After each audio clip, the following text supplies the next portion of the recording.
الله الرحمن الرحيم. Puja-puji syukur kita panjatkan kepada Rabbul Alamin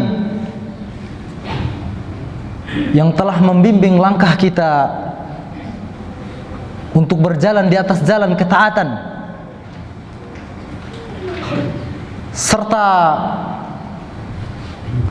membimbing pemahaman kita di atas pemahaman yang benar. Karena ketahuilah, langkah ini kiranya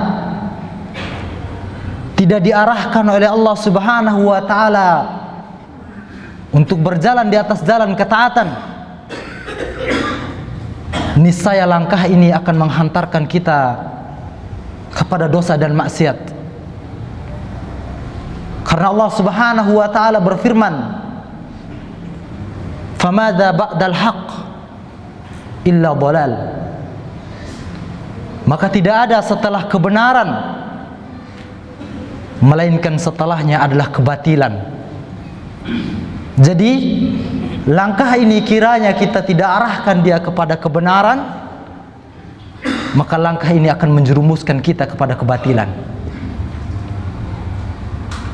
Karena itu salawat serta salam semoga selalu tercurahkan kepada junjungan kita Muhammad bin Abdullah sallallahu alaihi wasallam beserta keluarga-keluarga beliau, para sahabat beliau, dan orang-orang yang meniti jalan beliau di dalam beragama sampai datangnya hari kiamat. Sidang jamaah Jumat yang dirahmati oleh Allah Azza wa Jal adalah malaikat Jibril alaihissalam suatu ketika pernah mendatangi Nabi kita sallallahu alaihi wasallam dan mengajukan 5 pertanyaan, di mana 3 di antara 5 pertanyaan tersebut disebutkan oleh para ulama sebagai maratibul Islam, tingkatan di dalam Islam. Apa pertanyaan itu? Malaikat Jibril berkata kepada Nabi, "Ya Muhammad, akhbirni anil Islam." Wahai Muhammad, sampaikan kepadaku apa itu Islam. Maka Nabi kita sallallahu alaihi wasallam menjawab, "Al-Islamu an tashhada an la ilaha illallah wa anna Muhammadar Rasulullah wa tuqimas salata wa tu'tiyaz zakata wa tasuma Ramadan wa tahujjal baita in istata'ta ilaihi sabila." Islam itu adalah engkau bersaksi bahwasanya tidak ada ilah yang berhak untuk diibadahi dengan benar kecuali hanya Allah Subhanahu wa taala, dan bahwasanya Muhammad itu adalah utusan Allah. Engkau menegakkan salat, mengeluarkan zakat, berpuasa di bulan Ramadan, dan engkau haji ke Baitullah kiranya engkau mampu untuk melakukan perjalanan menuju Baitullah. Kemudian malaikat Jibril kembali bertanya, pertanyaan yang kedua, "Fa akhbirni anil iman." Khabarkan kepadaku apa itu iman. Maka Nabi kita sallallahu alaihi wasallam kembali menjawab, iman itu adalah an tu'mina billahi wa malaikatihi wa kutubihi wa rusulihi wal yaumil akhir wa tu'mina bil qadri khairihi wa syarrihi. Iman itu adalah engkau beriman kepada Allah, kepada malaikat-malaikatnya, kepada kitab-kitabnya, kepada rasul-rasulnya, kepada hari akhir, dan engkau beriman kepada takdir, baik takdir yang baik maupun takdir yang buruk. Kemudian kembali malaikat Jibril bertanya, "Fa akhbirni anil Islam, anil ihsan." Maka kabarkan kepadaku apa itu ihsan. Maka Nabi sallallahu alaihi wasallam menjawabnya, "Anta'budallaha ka'annaka tarahu, fa illam takun tarahu fa innahu yaraka." Ihsan itu adalah engkau beribadah kepada Allah seakan-akan engkau melihatnya, dan apabila engkau tidak mampu melihatnya, maka ketahuilah Allah senantiasa melihatmu. Kaum muslimin sidang jemaah Jumat yang dirahmati oleh Allah Azza wa Jalla, para ulama dari kalangan Ahlus Sunnati wal Jamaah menyebutkan bahwasannya Islam dan iman apabila disebutkan secara terpisah, yaitu disebutkan hanya Islam saja tanpa diiringi dengan iman, atau disebutkan iman saja tanpa disertai dengan Islam, maka makna Islam mencakup makna iman, dan makna iman mencakup makna Islam. Sebagaimana Allah Subhanahu wa taala, ya sebagai contoh, Allah Subhanahu wa taala berfirman, "Wala tamutunna illa wa antum muslimun." Dan janganlah kamu mati kecuali kamu dalam keadaan Islam. Jadi Islam apabila disebutkan secara terpisah tanpa diiringi dengan iman, maka yang dimaksud janganlah kamu mati dalam keadaan Islam, termasuk mencakup di dalamnya dalam keadaan iman. Begitu pula sebaliknya, kalau Allah Subhanahu wa taala atau Rasulullah sallallahu alaihi wasallam berfirman dan Nabi sallallahu alaihi wasallam bersabda dalam hadisnya menyebutkan hanya iman saja, seperti Allah Subhanahu wa taala berfirman, "Ya ayyuhalladzina amanu," wahai orang-orang yang beriman. Maka iman yang dimaksud di sini mencakup pula makna Islam. Jadi Islam dan iman kalau disebutkan secara terpisah, maka salah satunya mencakup yang lainnya. Akan tetapi apabila Islam dan iman dia datang bersamaan, bergandengan seperti hadis ini, ya disebutkan Islam, kemudian bersamaan dengan itu pula datang iman, maka makna Islam dan makna iman itu memiliki makna yang berbeda-beda. Sebagaimana dalam hadis ini Nabi SAW memaknai Islam itu apa? Al-a'malu zahirah, adalah amalan-amalan yang nampak, baik dari ucapan maupun perbuatan. Mengucapkan 2 kalimat syahadat, ya perbuatan yang seperti sholat, puasa, zakat dan yang lainnya. Jadi Islam dan iman kalau dia disebutkan secara bersamaan atau bergandengan, maka Islam dan iman memiliki makna yang berbeda. Tidak seperti pada kondisi yang pertama, yang kalau disebutkan secara terpisah, maka Islam maknanya iman, iman juga maknanya Islam. Tapi kalau dia datang bersamaan, bergandengan, maka Islam dan iman memiliki makna yang berbeda. Itu di sini Nabi SAW menyebutkan tentang Islam adalah amalan zahir, sementara iman adalah amalan batin, berupa keyakinan di dalam hati, berupa keimanan, dan ini adalah amalan hati. Dan makna iman dalam makna ini lebih tinggi daripada makna Islam. Sebagaimana Allah Subhanahu wa taala menceritakan tentang kisah orang-orang Arab Badui yang datang kepada Nabi SAW, yang mereka mengaku beriman kepada Allah. Wa qalatil a'rabu amanna, dan berkata orang-orang Arab Badui kepada Nabi SAW, amanna, kami telah beriman.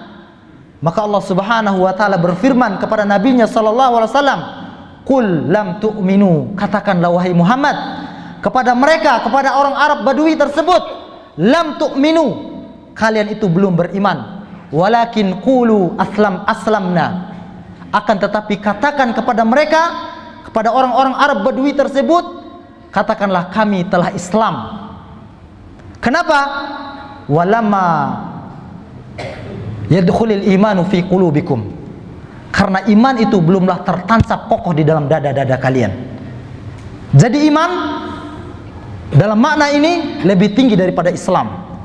Karena itu sering kita dengar ada orang yang menyuruh, ada orang yang berkata Islam KTP. Kenapa? Karena imannya belum tertancap kokoh di dalam dadanya.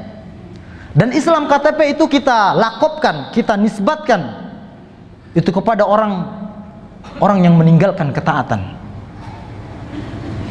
Orang yang meninggalkan ketaatan kepada Allah Azza wa Jalla. Kenapa? Karena bukti keimanan itu dengan beramal. Sebagaimana Allah Subhanahu wa taala berfirman, alladzina yuqimuna as-salata wa mimma razaqnahum yunfiqun ulaika humul mu'minuna haqqan, yakni orang-orang yang menegakkan salat dan mereka menginfakkan sebagian dari harta yang kami rezekikan kepada mereka. Ulaika humul mu'minuna haqqan, mereka itulah orang-orang yang benar-benar beriman kepada Allah Azza wa Jalla. Jadi bukti keimanan seseorang kepada Allah Azza wa Jalla yaitu dengan beramal. Dari sini pula terbantahkan sebagian pemahaman kaum muslimin yang mereka, kalau kita ajak mereka untuk melakukan ketaatan, untuk menutup aurat mereka, apa kata mereka? Yang penting hati baik, yang penting hati kami sudah terjilbabkan. Maka kita katakan, kalau benar hatimu baik, maka akan tercermin dari amaliyahmu. Karena Nabi SAW berfirman, ala inna fil jasati mudghatan, ketahuilah sesungguhnya di dalam jasad itu ada segumpal daging. Idza salahat salahal jasadu kulluhu, kiranya segumpal daging itu baik, maka akan baik semua anggota badan yang lainnya. Wa idza fasadat fasadal jasadu kulluhu, dan kiranya segumpal daging tersebut buruk, maka akan buruk pula seluruh anggota badan yang lainnya. Ala wahyal qalbu, ketahuilah segumpal daging tersebut adalah hati. Jadi bukti benarnya hati seseorang, bukti baiknya hati seseorang akan tercermin dari anggota badannya. Dan sebaliknya, seseorang yang berbuat buruk, yang enggan melakukan ketaatan kepada Allah Azza wa Jal, menunjukkan akan rusaknya hatinya tersebut. Wallahu ta'ala a'lam. Aqulu qawli hadha, astaghfirullah li wa lakum, innahu huwal ghafurur rahim.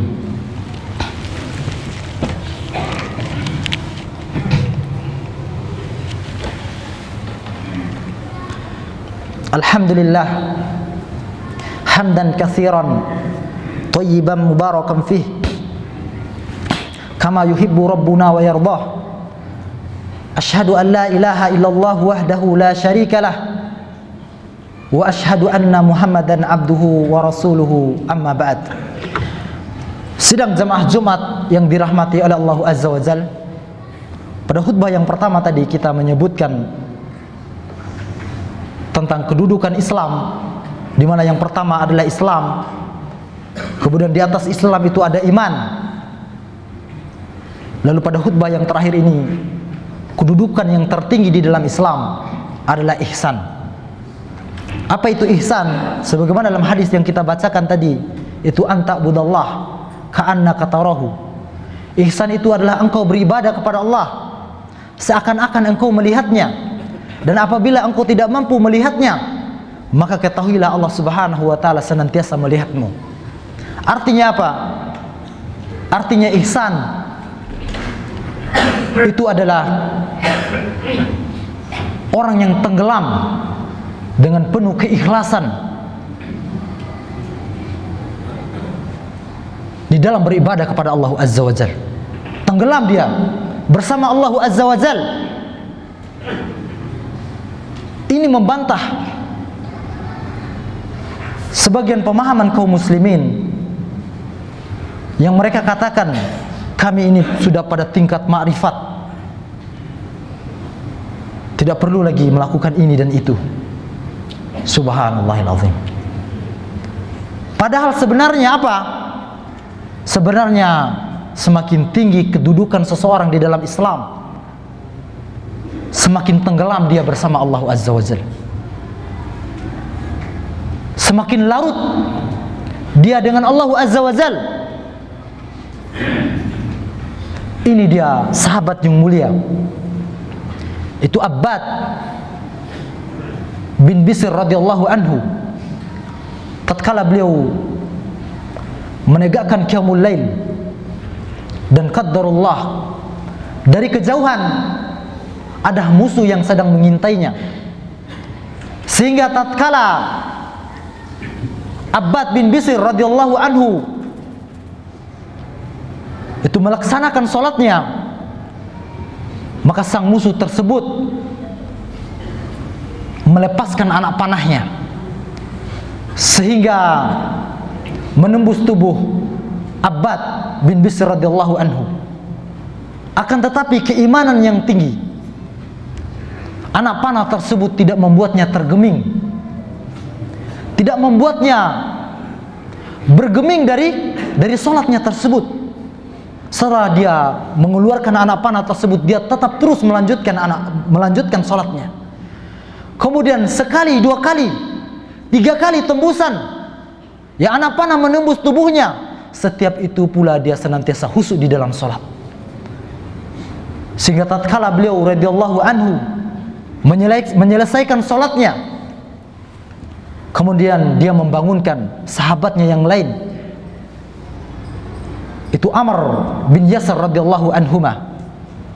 Dibangunkannya Amr, kemudian Amr pun terkaget-kaget melihat keadaan sahabatnya tersebut yang tercucur darah dari tubuhnya karena hembusan panah. Kemudian Amr itu berkata kepada sahabatnya tersebut, yaitu Abbad, dengan penuh sesal, "Wahai Abbad, kenapa kiranya tadi engkau tidak membangunkan aku tatkala anak panah pertama menghembus tubuhmu?" Apa kata Abbad? "La, demi Allah, sesungguhnya tadi aku sedang membaca beberapa ayat yang menenteramkan jiwa." Allahu Akbar. Yang menenangkan hati. Ini iman. Ini dia kedudukan di dalam Islam. Bukan semakin tinggi dia semakin meninggalkan ketaatan, tetapi semakin tinggi semakin tenggelam dia dengan ketaatan kepada Allah Azza wa Jalla. Sebagian mereka menganggap orang-orang gila di antara mereka sebagai wali. Inna lillahi wa inna ilaihi raji'un. Mereka beralasan mereka itu bukan gila, tapi karena cinta mereka terlalu dalam kepada Allah sehingga keadaan mereka seperti itu. Bandingkan wali yang mereka anggap wali dengan keadaan para sahabat radhiyallahu anhum ajmain. Di mana mereka? Bagaimana keadaan mereka dibandingkan orang-orang saat ini yang dianggap wali? Na'udzubillahi min dzalik. Kita berlindung kepada Allah Azza wa Jalla dari pemahaman yang seperti ini. Akhirnya kita berdoa kepada Allah Subhanahu wa taala. Allahumma shalli ala Muhammad wa ala ali Muhammad kama shallaita ala Ibrahim wa ala ali Ibrahim innaka Hamidum Majid. Wa barik ala Muhammad wa ala ali Muhammad kama barakta ala Ibrahim wa ala ali Ibrahim innaka Hamidum Majid. Allahumma zalamna anfusana wa illam taghfir lana wa tarhamna lanakunanna minal khasirin. Allahumma inna nas'alukal huda wat tuqa wal afafa wal ghina. Allahumma inna nas'aluka ilman nafi'a wa rizqan thayyiba wa amalan mutaqabbala. Allahumma ya muqallibal qulub tsabbit qulubana ala dinik, ya musarrifal qulub sarif qulubana ala ta'atik. Allahumma rabbana atina fid dunya hasanah wa fil akhirati hasanah wa qina adzaban nar. Akhir da'wana anil hamdulillahi rabbil alamin. Aqimus salah.